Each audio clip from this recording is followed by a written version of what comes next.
প্রিয়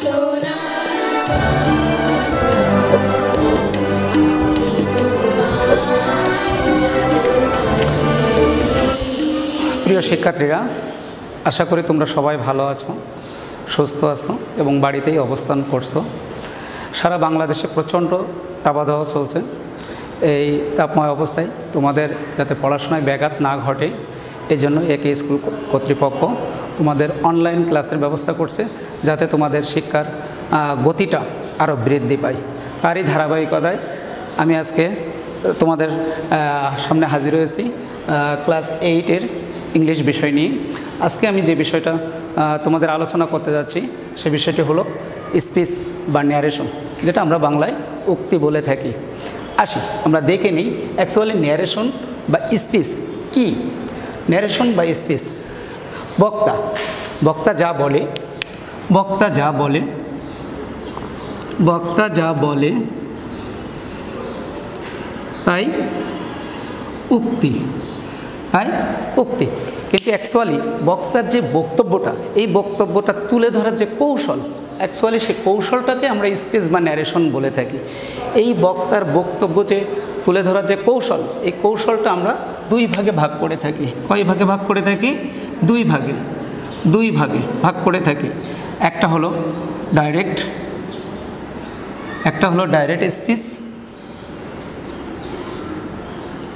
স্পিচ, অপরটি হলো ইনডাইরেক্ট স্পিচ।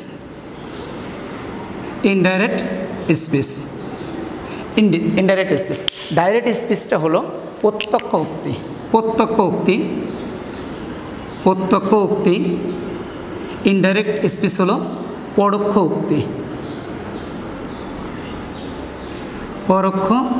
উক্তি। ডাইরেক্ট স্পিচ কি? আমরা আসি ডাইরেক্ট স্পিচ কি। বক্তার বক্তব্য, সাপোজ ধরে নাও আমি বক্তা, আমি এখানে কথা বলছি, আমি যে কথাটা বলতেছি এই কথাটা যদি হুবহু প্রকাশ করা হয়, সরাসরি প্রকাশ করা হয়, সেটাকে আমরা ডাইরেক্ট স্পিচ বলে থাকি। আর ইনডাইরেক্ট স্পিচটা আমার বক্তব্যটাই, অর্থাৎ বক্তার বক্তব্য যদি কিছুটা পরিবর্তন করে তার অন্য ভাষায় প্রকাশ করা হয়, সেটাকে বলা হয় ইনডাইরেক্ট স্পিচ। এখন এই ডাইরেক্ট স্পিচের দুটি পার্ট থাকে। ডাইরেক্ট স্পিচ এর পার্ট কটি? দুটি পার্ট থাকে। দুটি পার্ট বা অংশ থাকে। আমরা এখানে উদাহরণের মধ্য দিয়ে এই জিনিসটা আরও খুব সহজে ক্লিয়ার করতে পারি।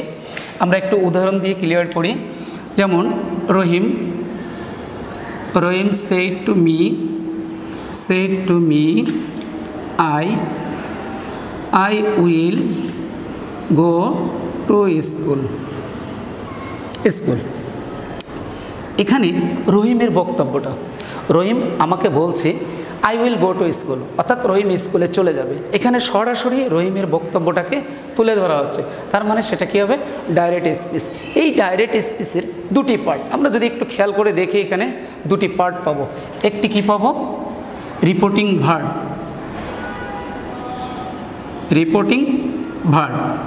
অপরটি কি? রিপোর্টেড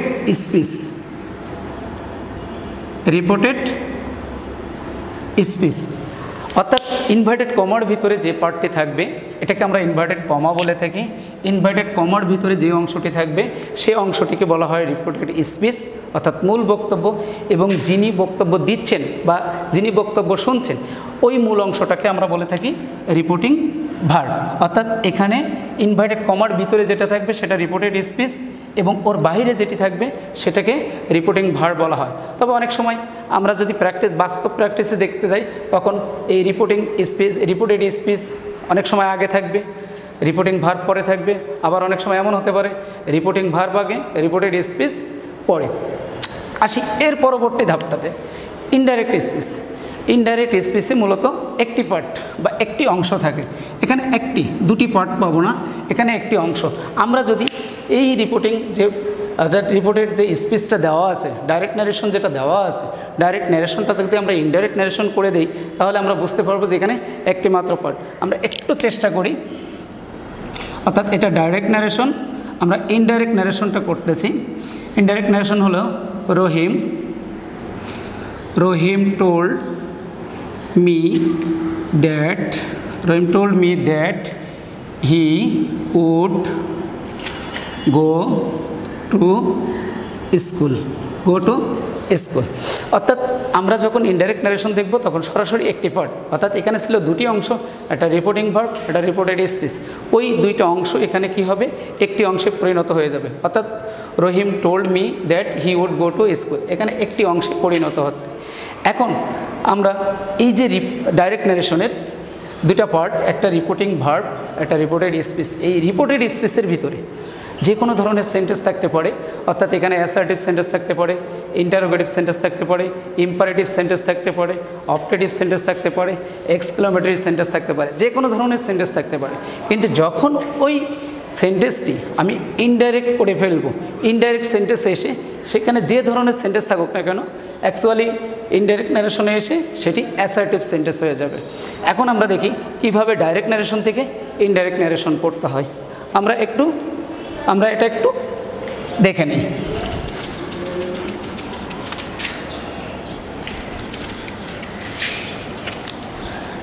ডাইরেক্ট ন্যারেশন থেকে ইনডাইরেক্ট ন্যারেশন করতে গেলে আমাদের মূল একটা থিম, অর্থাৎ ন্যারেশনের মূল একটা থিম আছে, আমরা সেই থিমটা দিয়েই আমরা চেষ্টা করব।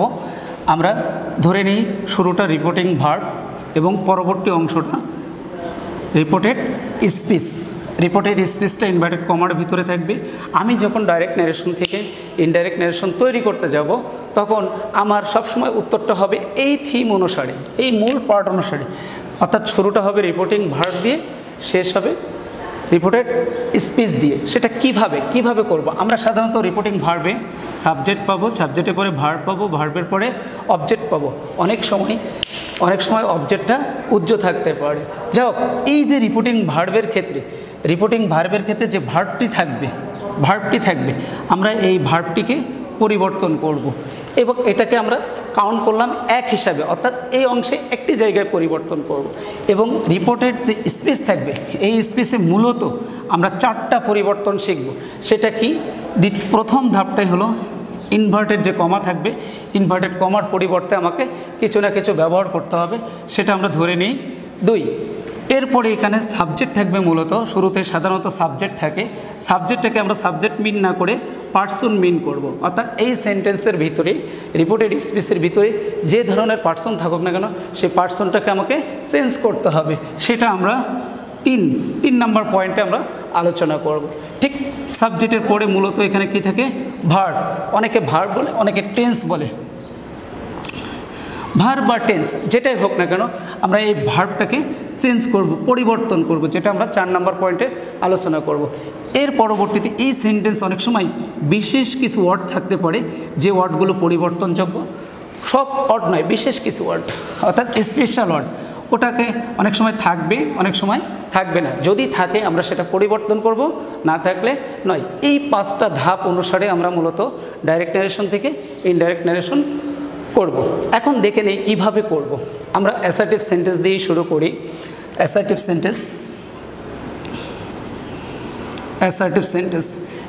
সেন্টেন্স দিয়ে আমরা এই পরিবর্তনটা শিখি। অর্থাৎ he shed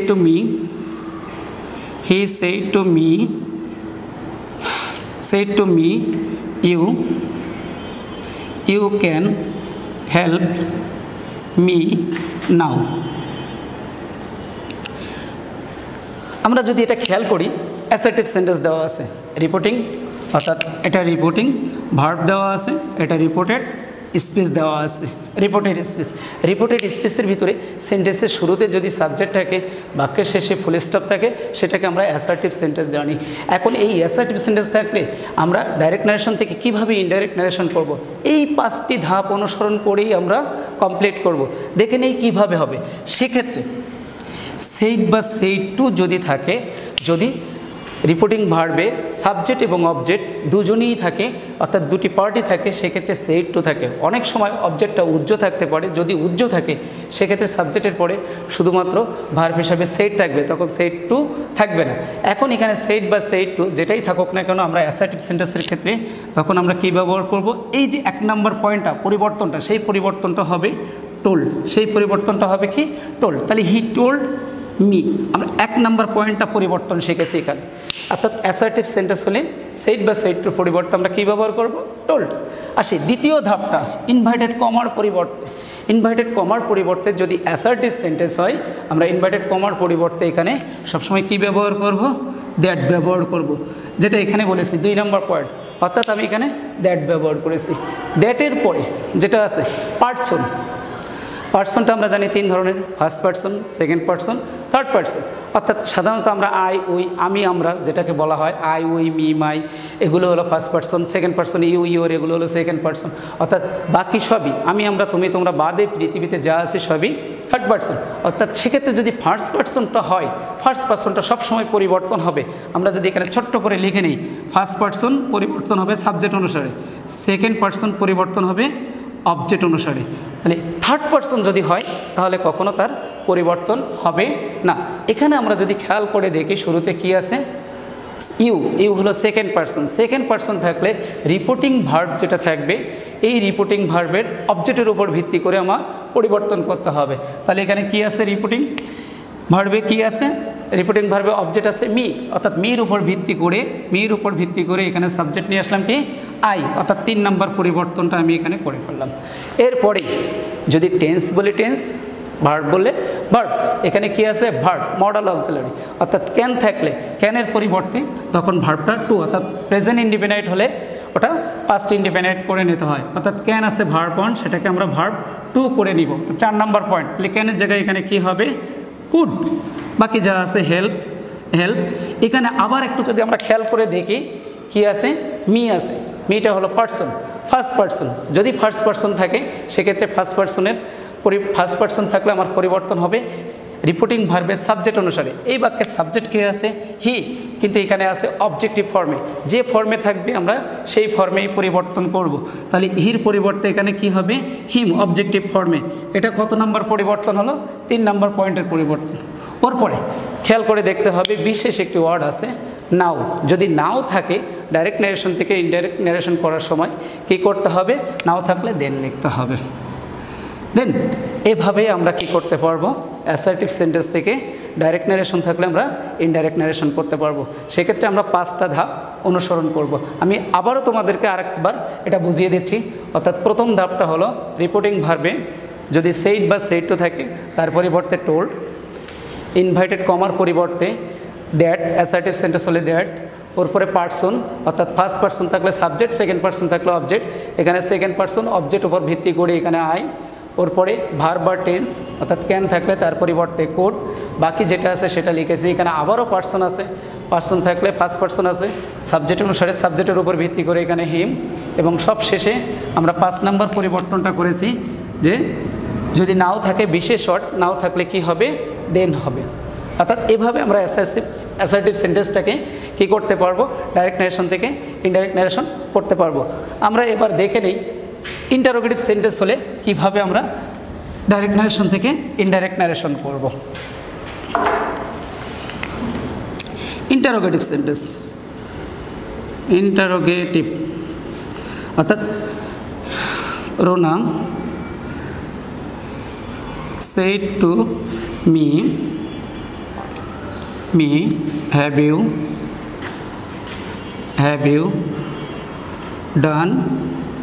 you done your homework?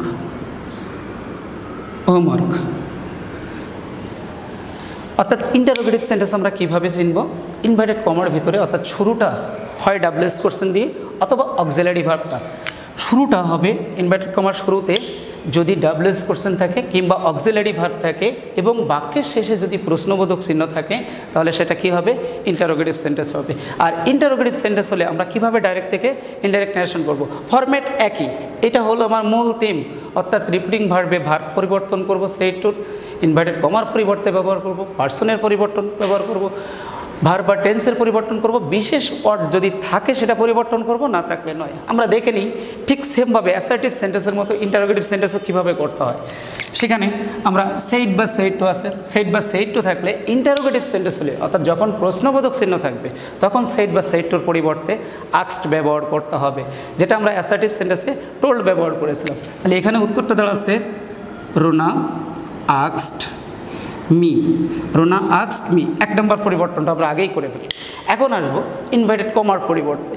যদি এখানে ডাব্লিউএস কোশ্চেন থাকে তাহলে সেই ডাব্লিউএস কোশ্চেন বসবে, যদি অক্সিলারি ভার্ব থাকে তাহলে ইনভার্টেড কমার পরিবর্তে ইফ বা ওয়েদার ব্যবহার হবে। আমরা সাধারণত ইফটাই ব্যবহার করে থাকি, তবে কেউ যদি ওয়েদার ব্যবহার করে তার জন্য কোনো ভুল হবে না। যদি এখানে কোনো ডাব্লিউএস কোশ্চেন থাকতো তাহলে সেই ডাব্লিউএস কোশ্চেন ব্যবহার করব। তবে খেয়াল রাখতে হবে সাবজেক্টের আগ পর্যন্ত অনেক সময় ডাব্লিউএস কোশ্চেন একটি ওয়ার্ড কিন্তু তার সাথে কিছু সংযুক্ত ওয়ার্ড থেকে পুরোটাই ডাব্লিউএস কোশ্চেন হিসেবে কাউন্ট করা হয়।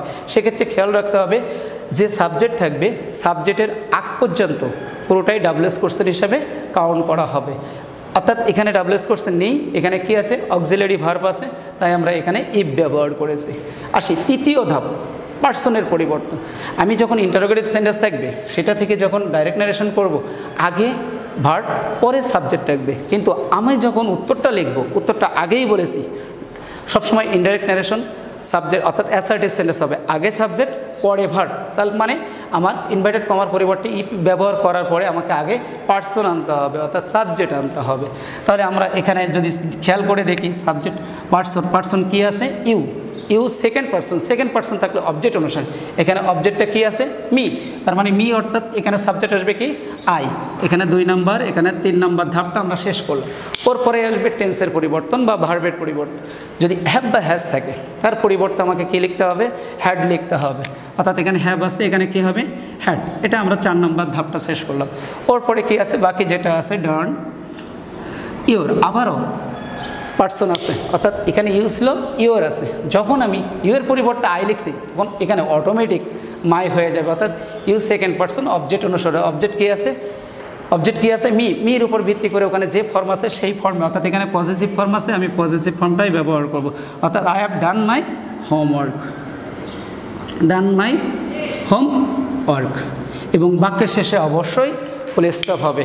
অর্থাৎ এখানে ইন্টারোগেটিভ চিহ্ন থাকবে অর্থাৎ প্রশ্নবোধক চিহ্ন থাকবে, কিন্তু আমি যখন ইনডাইরেক্ট ন্যারেশন করব সেটা অ্যাসার্টিভ হবে, আগেই বলেছি, যার কারণে এখানে কোনোভাবেই প্রশ্নবোধক চিহ্ন দেওয়া যাবে না, আপনাকে অবশ্যই কী করতে হবে ফুল স্টপ ব্যবহার করতে হবে। ঠিক এই ফরম্যাটে আমরা ইন্টারোগেটিভ সেন্টেন্স যদি থাকে ইন্টারোগেটিভ সেন্টেন্স থেকে আমরা ডাইরেক্ট ন্যারেশন থেকে ইনডাইরেক্ট ন্যারেশন করতে পারবো। অর্থাৎ এখানেও আমরা 5টা ধাপ অনুসরণ করব, কিন্তু এখানে একটা ধাপ ছিল না তাই আমরা ব্যবহার করি। অর্থাৎ প্রথমে আমরা ভার্বের পরিবর্তন করেছি, ইনভার্টেড কমার পরিবর্তন করেছি, পার্সনের পরিবর্তন করেছি, ভার্ব টেন্সের পরিবর্তন করেছি। আসেন সেমভাবে আমরা অপটেটিভ সেন্টেন্সটা আমরা একটু দেখে নেই, যে অপটেটিভ সেন্টেন্সটা বা ইম্পারেটিভ সেন্টেন্সটা আরেকটি পার্ট আমরা একটু দেখে নিই, এগিয়ে নিই। ইম্পারেটিভ সেন্টেন্স হলে আমরা কি করব, ইম্পারেটিভ সেন্টেন্স থেকে কিভাবে আপনার ডাইরেক্ট থেকে ইনডাইরেক্ট করতে হয় আমরা একটু দেখে নিই। হি said to me please give me a glass of water. যদি ইম্পারেটিভ সেন্টেন্স থাকে ইম্পারেটিভ সেন্টেন্স থেকে আমরা ডাইরেক্ট থেকে ইনডাইরেক্ট করার সময় একই ধাপটা অনুসরণ করব। সেক্ষেত্রে সেড বা সেডটোর পরিবর্তে আমাকে কি ব্যবহার করতে হবে, সেক্ষেত্রে খেয়াল করতে হবে যে ইম্পারেটিভ সেন্টেন্সের যে সেন্টেন্সটি আছে সেটি আদেশ না উপদেশ না অনুরোধ না নিষেধ না কোনো প্রস্তাব করতেছে। যদি বাক্যটিকে আদেশ দেয় তাহলে এখানে আমরা অর্ডার, যদি উপদেশ দেয় অ্যাডভাইসড, যদি অনুরোধ করে থাকে রিকোয়েস্টেড, যদি নিষেধ করে তাহলে ফরবেড, ইভেন যদি কোনো প্রস্তাব দিয়ে থাকে তাহলে আমরা প্রপোজড ব্যবহার করব। এখানে যদি আমরা সেন্টেন্সটা খেয়াল করি শুরুতে প্লিজ অর্থাৎ অনুরোধ করতেছে, অনুরোধ করলে সেক্ষেত্রে সেড বা সেডটোর পরিবর্তে আমি কী ব্যবহার করব রিকোয়েস্টেড অর্থাৎ 1 নম্বর ধাপটা শেষ করলাম। ওর পরে কী আছে মির পরে যে কমাটা আছে কমা বা ইনভার্টেড কমার পরিবর্তে এই ইম্পারেটিভ সেন্টেন্সের ক্ষেত্রে আমরা দেখেছি অ্যাসার্টিভ সেন্টেন্সের ক্ষেত্রে ইনভার্টেড কমার পরিবর্তে দ্যাট, ইন্টারোগেটিভ সেন্টেন্সের পরিবর্তে ইফ অথবা ডাব্লিউএস করছেন। কিন্তু যখন আমি ইম্পারেটিভ সেন্টেন্সে যাব তখন ইনভার্টেড কমার পরিবর্তে অর্থাৎ যখন এখানে রিকোয়েস্টেড অর্ডার অ্যাডভাইসড ফরবিড যদি ব্যবহার করি তখন ইনভার্টেড কমার পরিবর্তে কি হবে টু ব্যবহার হবে। আর টুর পরে সাবজেক্ট নয় সরাসরি ভার্ব ব্যবহার হবে এবং ভার্ব অন ব্যবহার হবে, যেটা আমার বাক্যে দেওয়াই থাকবে। অর্থাৎ এখানে কি আছে ভার্ব সরাসরি টুটা এখানে অ্যাভয়েড, এই 3 নাম্বারটা অর্থাৎ সাবজেক্টটা অ্যাভয়েড হবে, সেক্ষেত্রে 4 চলে আসবে 4 নাম্বারটা, এবং 4টা ভার্ব অন হিসাবে ব্যবহার হবে টুর পরে। সবসময় জেনারেল টু যদি থাকে, লাইফ গ্যারান্টি টুর পরে ভার্ব অন ব্যবহার করা হয়। এখানে কি আছে? Give, give, give, give a glass of water, water, full stop. অর্থাৎ ঠিক এভাবেই আমরা ইম্পারেটিভ সেন্টেন্স থেকে ইম্পারেটিভ সেন্টেন্সে ডাইরেক্ট নারেশন থেকে ইনডাইরেক্ট নারেশন করব। তো প্রিয় শিক্ষার্থীরা, আজকে এ পর্যন্তই। আশা করি তোমরা এগুলো ভালোভাবে বাসায় প্র্যাকটিস করবে, প্র্যাকটিস করে আরও প্র্যাকটিস করবে এবং এ বিষয়ে আরও দক্ষতা অর্জন করবে। সবাই ভালো থেকো, সুস্থ থেকো। আল্লাহ হাফেজ।